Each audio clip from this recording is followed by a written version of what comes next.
Dzień dobry, assalamu alaikum, ciao, konnichiwa, bonjour, hola. Good morning, good morning, good morning. It's Ken at 10, talking to you from our new studio. Lighting's a little bit harsh, I know, bouncing off the bald head. Sorry about that. How are you? If you just come here for the first time, welcome. Thanks for joining us. We broadcast every day at 10 o'clock. It's Ken at 10. We're James Alexander Estate Agents, and we're based in Norbury, Southwest 16, which is situated between Streatham and Croydon. And every day we talk about house prices, what's going on in the industry, and things that are happening generally. And today, you know what I finished watching last night? It was a thing called Four Lives. If you haven't seen it, it's the most shocking indictment of the Barking and Dagenham police force. Four young gay men lost their lives to a callous, awful man, unnecessarily, definitely three of them. And it was just a real shock to see how they were treated. And worse than that, I couldn't see that anything came out of it. You know, some of the men, the officers within that department apparently have been promoted since, and there was just a whole lack of empathy, whole lack of intuition, a whole lack of real investigation.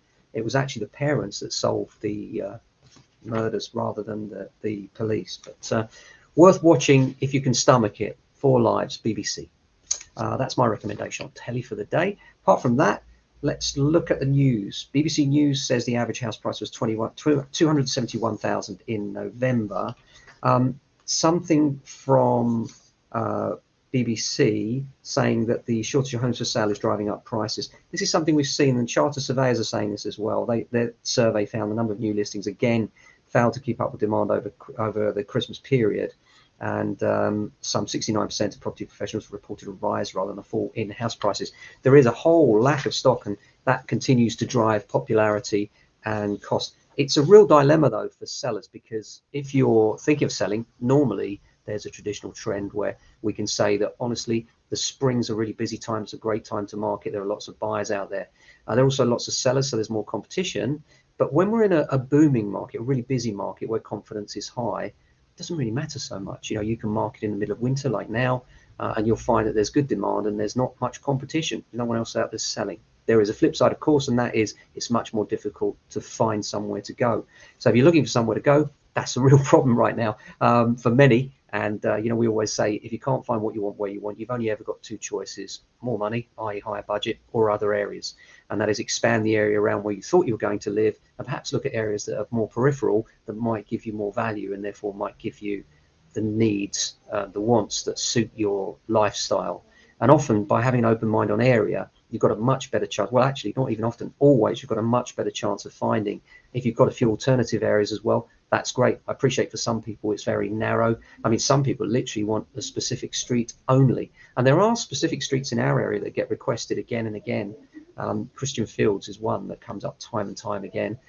Just sold a house down there, and they always go really well. And there are certain areas that are just more popular than others, of course, but they come at a premium price. So the price of a house on certain roads can be much, much higher than the surrounding roads, which is where that expansion comes out. Even within an area, there's like a macro market. You can find that from one street to another, the price can vary dramatically. You know, here we can have two-bedroom houses from 350,000 on some roads up to 450,000 on others. Crazy, isn't it? And that's just in our local area in southwest London. Apart from that, homeowners are releasing £4.4 billion worth of property wealth. Older homeowners release the equivalent of £12 million in remortgages and drawdowns every single day in 2021. That's a record of £4.4 billion of property wealth unlocked according to new data. This is interesting, but it also goes to underline why we've got a shortage of new properties coming to market, because older people don't necessarily have to sell and would need to be incentivized to do so. And I've said for a while now, what they should do is think about looking at the incentives for older people to move. You know, if they dropped stamp duty on purchases of, let's say, people over retirement age, then you would find that those people would be more incentivized to move and wouldn't be thinking, well, by the time I paid stamp duty, is it worth the move?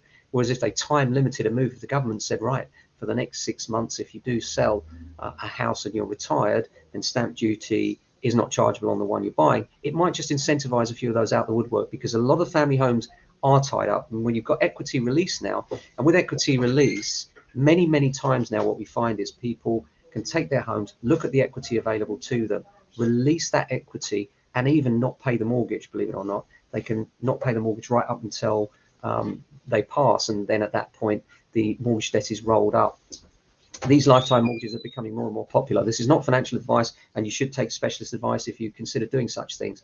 It's particularly relevant, I think, if you don't have anyone that you'd like to leave your assets to. So, for instance, we have one gentleman, a professional chap that's in his 80s. He has no immediate family that he wishes to leave any estate to, and doesn't have much money and would like to enjoy the last years of his life. Equity release is absolutely perfect for him. He's got a mortgage where he doesn't have to pay back the capital sum that he's borrowed, which is about 50% of the value of the property, and therefore can live comfortably in the house he's in. But of course, for that reason, he doesn't have to sell it. And not having to sell it does mean that that's another large house that's not on the market for families that probably need it.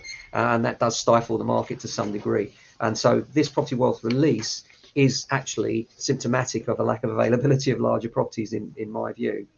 Banks are restricting the use of benefits and pension payments to pay mortgages. This is more tightening from lenders. It's interesting, on the one hand, we're finding that lenders are even cutting rates and giving some really competitive deals. On the other hand, they're starting to pull back some of their little bits and pieces so that there's less risk to them. Lenders have banned homeowners from using benefits and pension payments to pay off mortgages. David Hollingsworth at L&C Mortgages noted, I think people can be under the misapprehension that lenders will take their whole income into account. They total everything up and expect their lender will accept everything, but each type of income can be treated differently, and it can be treated differently by each lender. So again, good financial advice, really important there. But different types of income that you have may not provide the necessary security for lenders. Having said that, we have found generally that lenders will lend on buy-to-lets way into retirement. Now, it never used to happen.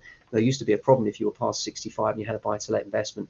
That's no longer an issue. They do recognize that for older people, this can be a solid investment and a great enhancement to their pension. Many of our clients, long-term properties that we manage, are pensioners, and it provides a substantial income for them with a minimal hassle and much better return than you could get in the bank or building society, and leaves them an asset they can pass on to their loved ones in the event of the inevitable. Inflation has climbed to a 30-year high, a 5.4% jump in December.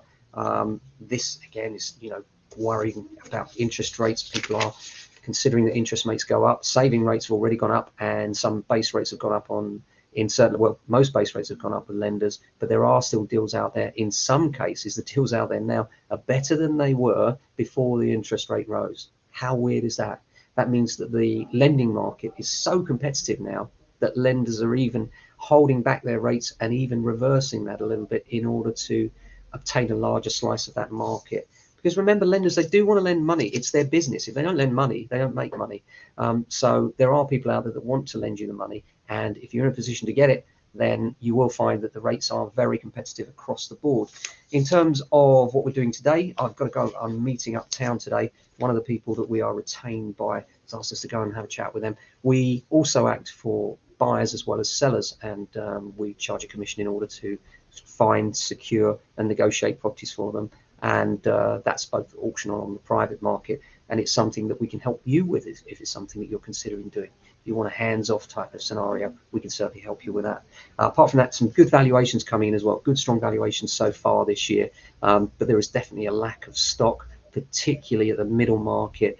3-bedroom family homes, very sought after, not that much around. If you look around the area, not many agents carrying much stock at all. So if you're considering selling one of those, could be a good time for you to get in, especially if you haven't got anywhere to go on to.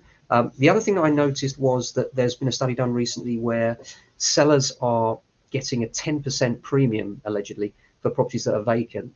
And I suppose there is logic in this, in that most buyers find it very attractive when they see a home that's vacant, less hassle, less risk of it falling through, and that premium is coming out at about 10%. So if you are in a position where you can sell your property vacant and perhaps move somewhere else and then move on afterwards, it could be a shrewd move to get you a little bit more cash. That's it for today. We're in a new studio today, so hope it's all come across okay. Must do something about that lighting coming off my shiny bald head. But apart from that, hope you have a fantastic day. Look after yourselves, and if you can, your friends and family. Stay safe and well. Ciao.